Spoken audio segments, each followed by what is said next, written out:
A lot of people still come to church to be made comfortable. Right. They want to stay in their comfort zones. And they will only go so far when it comes to social justice and then no further. I raise this point because I speak from experience. My wife and I and our congregation Tell the truth. ultimately chose to take the risk of radical inclusiveness, to paraphrase Martin Luther King Jr., not because it was safe, not because it was expedient, not because it was popular, but because we believed it was right. And not just civilly right, but more importantly, Yes. morally right.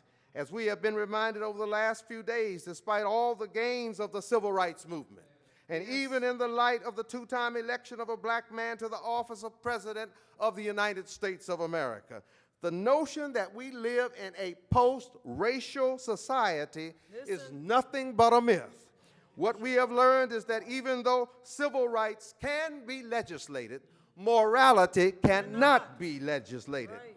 To the contrary, it is ultimately not an issue of the law, but an issue of the heart. Yes.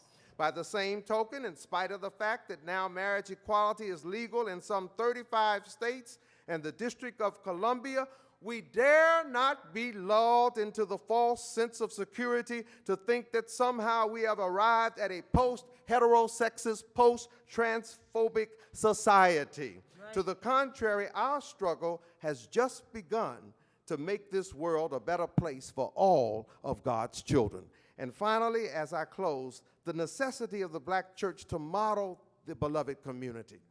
Howard Thurman, the great African-American preacher, teacher, theologian, and author whose life spanned the first 8 decades of the 20th century, raised a haunting two-part question in the preface to his classic 1949 book titled Jesus and the Disinherited.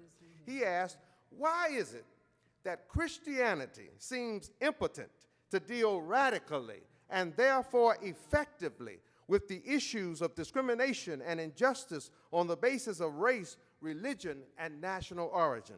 Is this impotency due to a betrayal of the genius of the religion, or is it due to a basic weakness in the religion itself? Yeah.